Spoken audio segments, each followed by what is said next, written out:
The market is crazy right now. Apartment evaluations are through the roof. How we gonna make any money? How is anybody comfortable right now trying to buy an apartment building at that price? Right?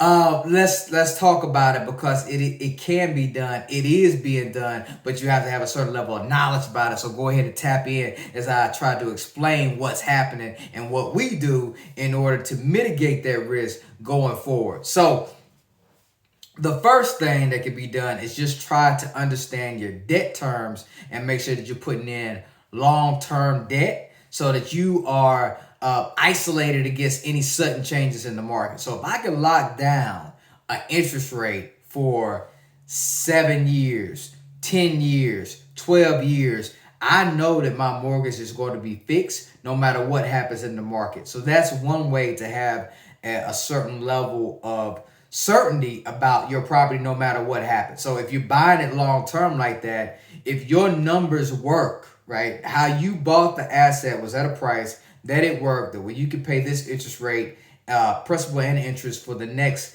7 to 10 years. Well, that's 7 to 10 years that you don't have to do anything with that property. You don't have to sell it. You don't have to refinance it.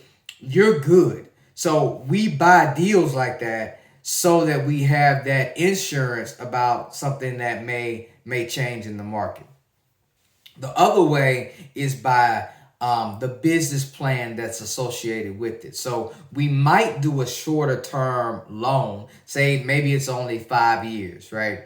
But our business plan is going to be such that we plan to execute it in 2 years.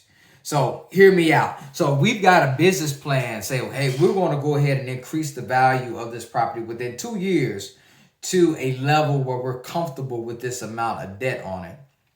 But we have 5 years on the debt. What that means is if we hit our plan correctly, right, we execute within that 2 year period. If the market is not favorable to us, we've got 3 extra years to ride it out, to figure it out, to restructure, to understand just what to do, all while we're making money holding this asset. So if you shorten down that timeline to say, all right, I'm going to fix this in 2 years, I'm going to renovate this whole building in 2 years and make it a completely different asset, and then I've got an additional 3 years in my long term if needed, where I can ride out any market volatility. You feel pretty confident with that, saying that within 3 years, the market will change, the market will shift. We'll be able to come up with something in order to protect our investment and protect the investment of our investors with it. So that's how deals are getting done. That's how you sleep well at night, knowing that even though the market is going crazy, you've got some safety mechanisms associated with you so that you don't have to be so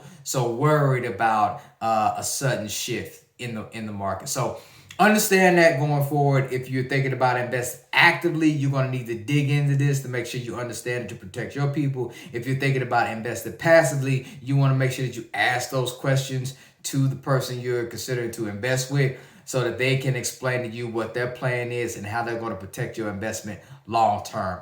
Hopefully you found that helpful. I will see you in the next video. If that was helpful to you, please drop a like. That helps me out a lot. If anything wasn't clear, go ahead, drop a comment. I'll see you in the comment section. Make it a great day on purpose because you deserve it. And I'll talk to you later.